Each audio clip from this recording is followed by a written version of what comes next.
हे मशानभूमीच असा, ही संपूर्ण मशानभूमीच देवस्थानाचं. आता तुम्ही सांगितलं होतं बघा, घोडेमुखाक जात नाही म्हणा. घोडेमुख म्हणजेच उपरलकर म्हणजे चाळा असतात ना त्या प्रकारातली हा एक आहे. ते बघा बकरे बघा. तो आता ओटवणे कसा, ओटवणे म्हण गाव. प्रत्येक गावात याचा स्थान असा. गाव थंय मी इंग्रजांवर आक्रमण केल्यानंतर इंग्रज काही मोठे असतात.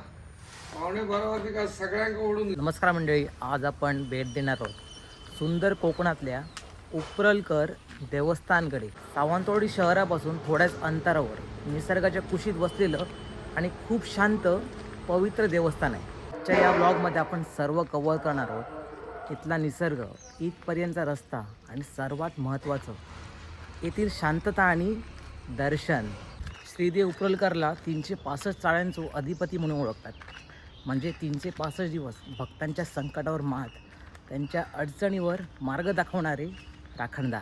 सध्या मी आहे सावंतवाडीत आणि इथून 11 मिनिटाच्यावर पायी चालत हे देवस्थान येतं आंबोली रस्त्यावर. चला तर मंडळी, आज आपण एकत्र अनुभवूया उपरलकर देवस्थानचं दर्शन आणि इथलं शांत वातावरण.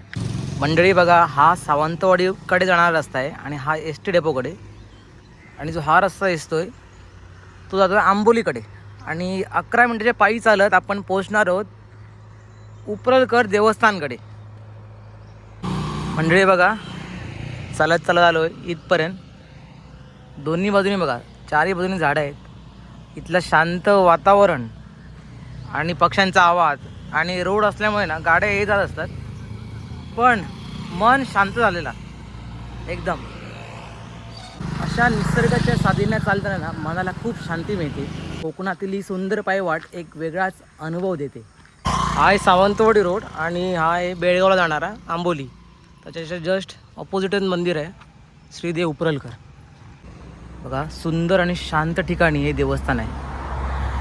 चारही बाजूने बघा, बघा हा सावंतवाडी जाणारा रोड आहे आणि जस्ट रोडच्या ऑपोजिटच श्रीदेव उपरलकर देवस्थान. ही सगळ्यात मोठी घंटा. पूर्वीच्या सावंतवाडी संस्थानातील म्हणजे आजच्या रत्नागिरी व सिंधुदुर्ग जिल्ह्यातील 365 खेड्यातील चाळ्यांचा प्रमुख व खेड्यांचा मालक अशी उपरलकर देवाची मान्यता आहे. सुमारे 350 वर्षापासून सावंतवाडी शहराच्या सीमेवर स्थित असलेले देवस्थान सावंतवाडी राजघराण्याचे इष्टदैवत आहे. देव उपरलकर देवस्थान हे स्मशानभूमीत आहे. असे असले तरी येथील परिसर अतिशय सुंदर व निसर्ग सौंदर्याने नटलेला आहे. रस्त्यालगत या देवस्थानाची एक मोठी कमान आहे. या कमानीतून मंदिराच्या प्रांगणात प्रवेश होतो. या प्रांगणात कोणतेही मंदिर नाही अशी मान्यता आहे की देव उपरलकर हा संपूर्ण रत्नागिरी व सिंधुदुर्ग जिल्ह्यात भ्रमण करणारा देव असल्याने त्याला मंदिरात बंदिस्त होऊन राहणे मान्य नाही. त्यामुळे येथील मंदिर बांधले नाही. तसेच देवाच्या डोक्यावर छप्पर पण नाही. आकाशाच्या छताखाली जमिनीपासून काहीशा खालच्या बाजूला असलेल्या व्रजपीठावर देव उपरलकराच्या काळ्या पाषाणातील 2 मूर्ती आहेत. या मूर्तीच्या मागे एका मोठ्या चौथऱ्यावर नव्याने घडवण्यात आलेली देव उपरलकराची मोठी व सुंदर मूर्ती आहे. या मूर्तीच्या पायाभोवती 7 फण्याच्या विशाल नागाने वेढा घातलेला आहे आणि आपल्या फण्याचे छत्र या मूर्तीच्या शिरावर धरलेले आहे. या मूर्तीच्या डोक्यावर रुबाबदार फेटा, हातात काठी आणि पायात चप्पल, तसंच अंगात उंची वस्त्रे व मर्दानी मिशी असलेली ही मूर्ती सजीव भासते. डॉक्टर ओंकार कवेटकर आज तुझ्या आपल्या मुलासंदर्भात त्यांनी आज भरलेला श्रीफळ गोडमान केळाचं फोडून भरलेला श्रीफळ गोडमान केळाचं साखर भेट दिलेल्या. तर त्या लेकरू डॉक्टर सरकवे गावामध्ये त्यांनी क्लिनिक खोललेलं असं. तर ज्या जागेमध्ये त्याचा व्यवसाय उद्योग चालू असा त्या ठिकाणी तो क्लिनिक चांगला भरभरून जराचो. त्या शहराकडे कुणाची नजर जात कसा बाहेरचा काही खोटाटा जो क्लेशाचो पाय धरून सुखाचो मार्ग देऊन राखण कोणाला सुखर कोण उद्देव राखून.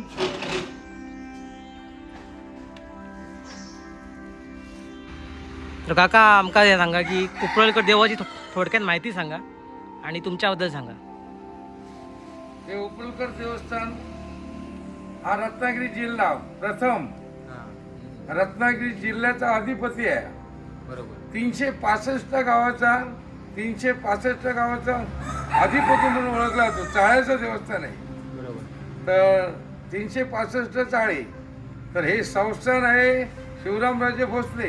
आपल्याकडे राजवाडा आहे बघा, हा रत्नागिरी जिल्ह्याचा राजा आहे शिवरामराजे भोसले, रत्नागिरी राजा. मग ह्या राजावर इंग्रज लढाई करायला आले होते. तर त्यावेळी ह्या राजाकडे अस्त्रशस्त्र काय नाही होतं. मग त्याच्याकडे दैविक शक्तीच होती, ती म्हणजे पाटेकर आणि उपरलकर हे संस्थानचे राजाची रक्षण करते देवता, राजा प्रजाची. मग ज्यावेळी यांच्यावर इंग्रज येतात म्हणून ते सेनापतीने जाऊन सांगितलं बापूसाहेबांना, तो पुतळा असा बघा वाडीत तळ्याच्या बाजू, राजेसाहेब बापूसाहेब महाराज यांच्यावर इंग्रज येले त्यावेळी लढाई करून. यांच्याकडे अस्त्रशस्त्र काही नाही, तर ते पाटेकराच्या पूजेक बसलेले. पाटेकराच्या पूजेक बसल्यानंतर सेनापतीने जाऊन सांगणार बापूसाहेबांका असे काय करू. मग ते म्हणाले इकडे जर हातीत नारळ दिल्याने ही 2 पाषाणं दिसतं, ही बघा इकडे पाषाणा, हो हो बरोबर दिसली पाषाणा. हा हो या पाषाणातून गांधील मासे उठले, गांधील मासे, आणि इंग्रजांवर आक्रमण केलं. आक्रमण केल्यानंतर इंग्रज काही पळाले, काही तो योग जर गांधील मासे जर चालत असतो तो माणूस मारता. मग ते थैसर त्यांच्या काय लढाऊ हाडलेला टोपो. आता कसे बंदुके होत, त्यावेळी बंदुके नाही होते, लढाई करू तरवाली झाल होते, टोपो होते. आता राजवाड्यात जर बघ जाशात तर टोपो बघा बाहेर असत. हा, मग त्या टोपो त्यावेळी वापर म्हणजे डाम करू त्यावेळी. मग त्यावेळी टोपो म्हटल्यानंतर ती लढाई होती. मग ह्या बापूसाहेबांकडे काय नाही होत अस्त्रशस्त्र, त्यांच्याकडे दैविक शक्ती होती. पाटेकर आणि उपरलकर. पाटेकर म्हणजे तुम्ही आता राजवाड्यात गेल्यात म्हणतात ना, तर मोठं राजवाडा होतो, त्याच्यात मोठा देवस्थान त्यांचा राजा भोजन दिसताना राजवाडाच होतो पूर्वी. हा, तो आता ओटवणे कसा, ओटवणे मनगाव. तर ह्या संस्थानचा राजा, राजाचे 365 गाव म्हणजे रत्नागिरी जिल्हो. तर 365 गावात आता तुम्ही सांगितलं होतं बघा घोडेमुखाक जात आहे म्हणा. घोडेमुख म्हणजेच उपरलकर. प्रत्येक गावात त्याचा स्थान असा, गाव थैमी, गाव थैमी, ते काय वेगवेगळ्या नावान ओळखलं जातं. 365 बोलतात तसं हा 365 घाक मारतात तो हो, ह्या मूळ हा त्याचा. ह्यो मशानभूमी जसा, ही संपूर्ण मशानभूमी, मशानभूमीत देवस्थान असं. तर आता तुमका वाटला मूल होणार नाही तर मग एका हाक मारतो, मूल होता. काही तुमचे कोर्ट केसी अन्नता जे काय प्रॉब्लेम असतात ते लोक एका हाक मारीत असतात, आम्ही गाणं पूर्ण करीत असतो. होता भक्तगणांची कामं सगळ्या. रविवार बुधवार त्याचा वार असता, पोपोर इथं, बोकडो इथं, नारळ केळी. हो, त्याका काय दिनं नाही असं सगळ्या तिथं. चहा, वडो, पाव, नाश्तो, सलगर चहा, एका सगळा अडतं. दारू, बिडी, सिगारेट, घोंगडी, काठी, चप्पल, सगळा नवीनच ऐकला आम्ही. हा, या सगळ्या तुमका हैसर देवाक दिसतात. मासे समुद्रात मासे नाही मिळते का, ह्या का हाक मारले का त्याच्या चाळ्याकडे मासो आडून ठेवले. माझं गावाकच आहे, गावच त्यांना हाक मारला का मासं तिथे मासे आडून द्यायचं. जेवण सगळ्यात ह्या देवाक काही डिनर नाही असं. सगळा जो जो पर्यंत काय असतात तसा तसा जो देवाची सेवा करीत असतो. सगळा तिथं पाठी मागे चाळ्या दिसत होती, दारू, बिडी, सिगारेट. बरोबर. तर ती ताब्यात तुमच्याकडे एखाद्या कुणी सोडली, सोडली, पंचाग्री केला. पंचाग्री तिलाच सांगताना बा तुझ्यावर पंचाग्री सोडला म्हणा, फक्त आहे कुठला आता घेतला होता सकाळी 7 ते 12.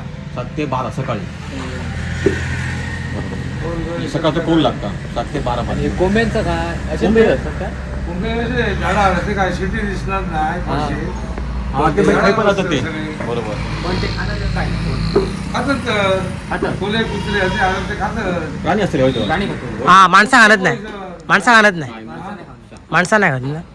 माणसं नाही कधी खाणार, आम्ही गावकर खातो. हा, हे कापल्यानंतर कापल्यानंतर खूप कोंबो. आता नाही का आता काय कापायचे दररोज येतात, दर रविवार बुधवार येत असतो. हो, कापतात कधी इथं 2-2.5 हजार नाव फुटलो. जेव्हा कसं रविवारची गर्दी असते ना तर फुटपाथ बरोबर. हा इसले गावकर खातात मग कापलं. देवस्थानचं जागा उत्पन्न गावकर असं गाणी कोणा फक्त नारळ फोडलं तुमका प्रसाद दिलो. बरोबर हा, बरोबर खरा. नारळ फोडलेलं तुमकाच जाता ना तो. आमकां बरोबर. हे लोक असतात तुम्ही बरोबर असं आता. आता खूप होतं मी तरी असत हे झाले दिसतात 50 मोठी असतात पावणे 12 वाजता का सगळ्यांना ओढून घेऊन जातात पाक करे का काय नाही, चालायला दिवस नाही. लाईन मोठी असतात त्याच्यामध्ये जोर आहे वाटत तिथं टायमिंग झालो असं सगळ्यांना असं घेऊन येतात ऑटोमॅटिक. झाल्याच्या नंतर तुका लाईन नंतर आपल्यात असते बाहेर नाही. देवीचं नाव काय? स्मशानदेवी. स्मशानदेवी. इकडे हो आता काय ह्याच्या आधी वाढवडला पण चालत दिलेला हा बरोबर. पण ती परंपरा चालू आहे बरोबर. हा? तुम्ही इकडे असो ना या दिवशी. हो. नाही, हा काढला हल्ली लवकर. मी बरेच असून का वाटवडील गेलो आमच्या इथं इकडे बरोबर. इकडे असं होतात काय नाही नाही उपास म्हटलं. तुमच्या घरकडे स्मशानदेवी आमच्या हॉस्पिटलच्या पाठीमध्ये हा हा हा. सावंतवाडी. रात्री झालं लोक येतात. रविवार बुधवार गर्दी असते पण उघडा असताना कोण डायरेक्ट असेल चालतं ते देवस्थान उघडं झाला या रात्री येतात काय सर? होय होय होय.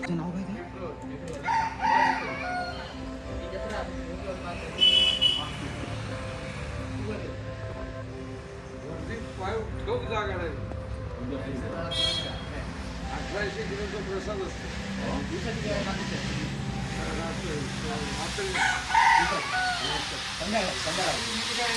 रात्रभर चालू असता पण हे चढायचं देवस्थान ना इथे 12 वर्ष संध्याकाळी खूप होईल खूप असं ना एक शूटिंग घेतलं आणि पाय पडतो घालतो म्हणजे का तुमचं नाव काय का नाव काय तुमचं? नाव तुमचं सांगा नाव. आमचं नाव विद्याधर नाईक विद्याधर नाईक. सीतप म्हणून आमचा गावकर ओळखतात हा सीतप गावकर सीतागावकर. म्हणजे शांतता बघा आणि सुंदर परिसर आहे एक नंबर. आणि उप्रलकर देव शांतता बघा आणि इकडे स्वच्छता पण मस्त चांगल्या प्रकारे. मस्त आहे.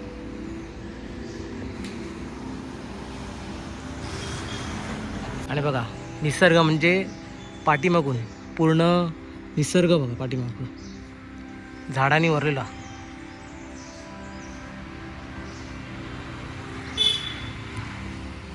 जस्ट उपरकर जी मूर्ती आहे ना त्या बाजूलाच पाठीमागेच स्मशान देवी म्हणून आहे. स्मशान देवी.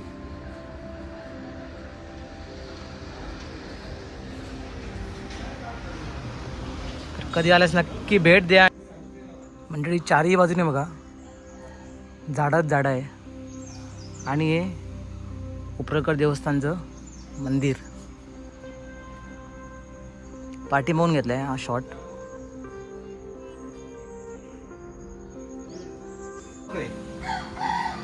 मंडळी बघा बकरे बघा म्हणजे भक्त येतात ना ते नवस पूर्ण करतात आणि सर चाळव म्हणून कोंबडे बकरे ऐसर देतात रविवारी आणि बुधवारी. लोक घ्या येतात रे भागवतात वस्तू काय ते नारळ देतात कोण कोंबे बकरे 2 बकरे दिलेले आहेत आणि कोंबे पण.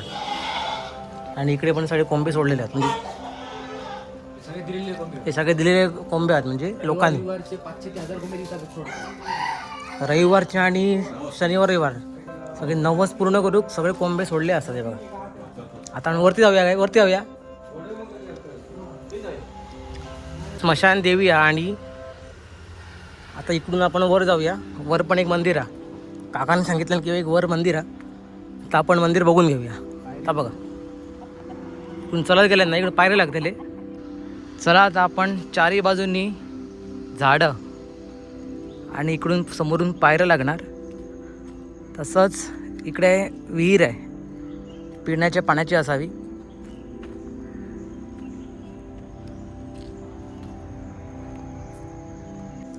तर बघा ही विहीर आहे आणि इकडे बघा सुंदरशी मूर्ती लावलेली आहे विहिरीला अटॅचच आहे. आता आपण वर जाऊ, कोणच नाही आहे आणि पूर्ण शांतता आहे, फक्त पक्ष्यांचा आवाज आहे. आता वर आलो आहे आपण आणि पूर्ण शांतता आहे. आणि इकडे पायऱ्या पण गेलेल्या आहेत बघा. अशा वर वर चालत जाऊन गेले ना, वर मंदिर आहे, तर ते पण बघून घेऊ.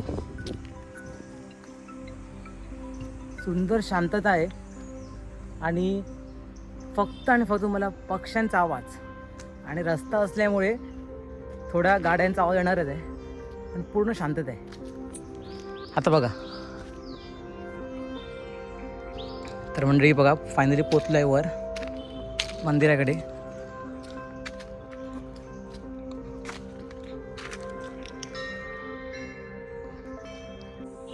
श्रीदेव उपरलगाची मूर्ती आहे ना, तिकडे आहे.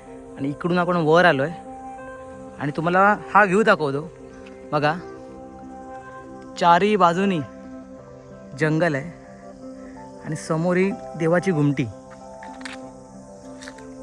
आणि हे झाड किती जुनं असणार बघा.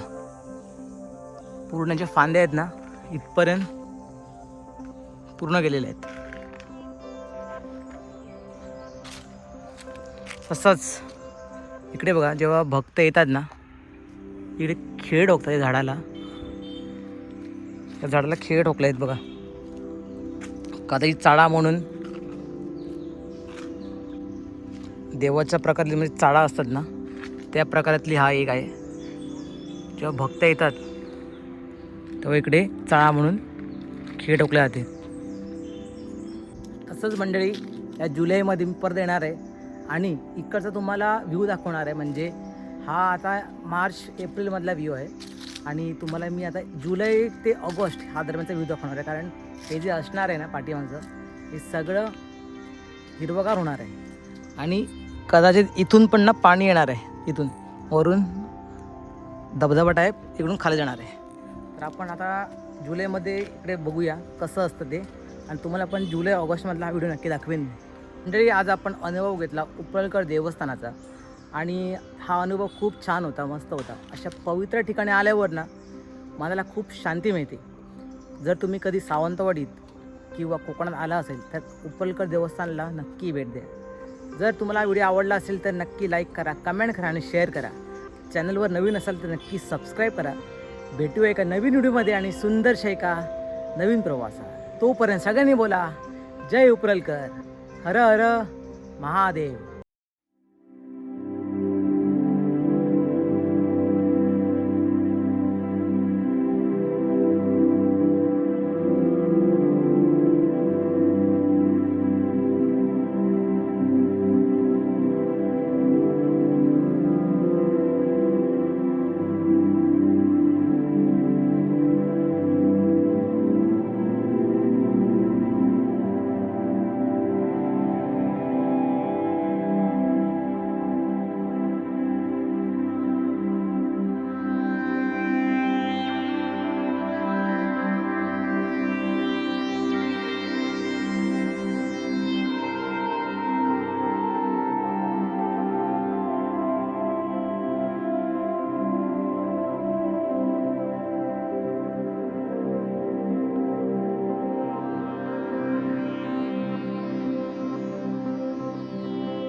चला मस्त सर रस्तो पण केलेला जाऊवर, चिऱ्यांची वाड पूर्ण.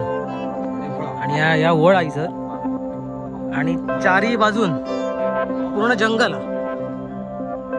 चारी बाजून जंगल. आणि असं कंपाऊंड पण केलेलं आहे या साईडला.